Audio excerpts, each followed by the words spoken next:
10 years. That's how long I gave her everything. 10 years of worn souls, graveyard shifts, and pretending that instant coffee tasted like hope. I worked 2, sometimes 3 jobs. Driver, warehouse grunt, night janitor. I used to tell myself love looked like effort, like sacrifice, like walking through life with bleeding feet so the one you love could soar. She had a dream, a boutique skincare line.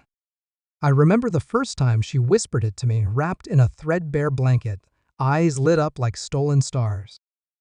I said yes, not because I believed in the dream, but because I believed in her. But belief is a fragile thing, and people they change when you've carried them too long without letting go. It started with silence, not the quiet kind, but the kind that hums under the skin, the kind that makes your chest feel too tight in your own home.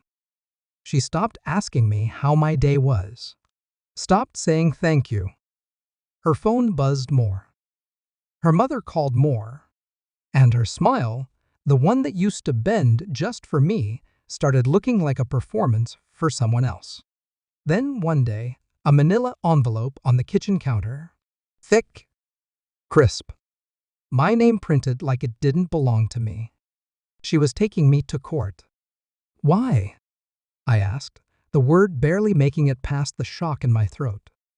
My mother says, you're entitled to half, and you shouldn't be. Her voice was cold, surgical. You've never had a real job. You didn't build this. I almost laughed. Instead, I looked at her, really looked, and saw a stranger wearing my wife's face. The courtroom smelled like cheap perfume and old paper. I sat at the defendant's table, hands still stained from last night's warehouse shift.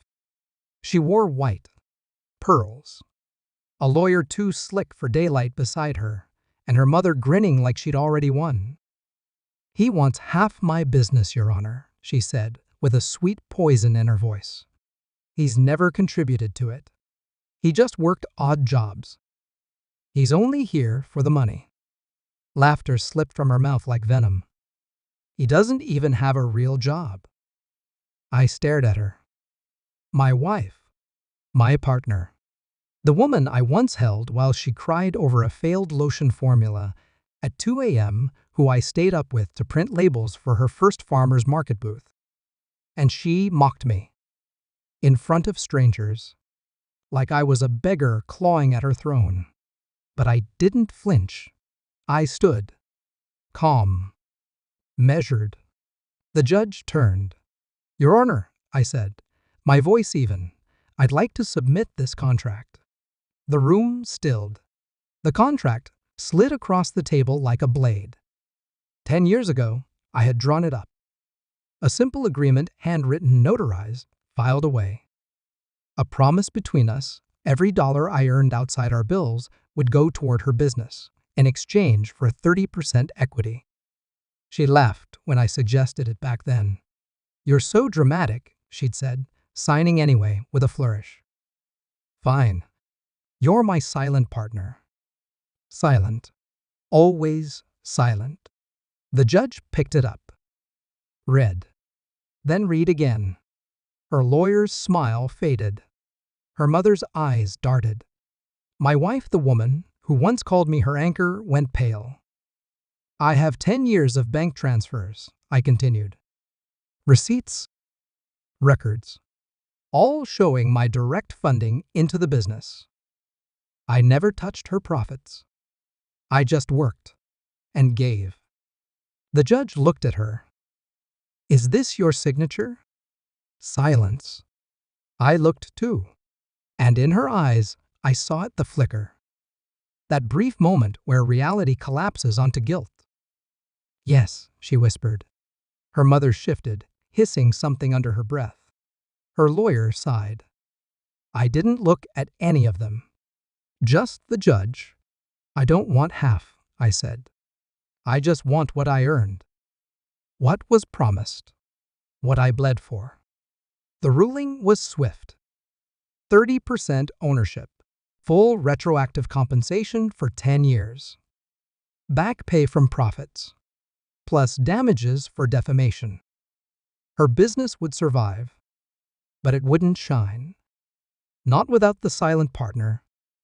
Outside the courthouse, she caught up to me. No pearls now, just red eyes and a mouth full of regret. "I didn't think you'd keep that," she said, voice trembling. "I did," I replied, "because I knew one day you might forget who built you." Tears welled up. She reached for me. I didn't move. "Do you hate me?" she whispered. I looked at her, long and slow, then down at my hands, calloused, cracked, but steady. "No," I said, "but I stopped loving you the day you laughed at my worth." I walked away, step by step. No anger, just air in my lungs I hadn't breathed in years. Some betrayals don't come with screaming. Some come dressed in pearls and paperwork.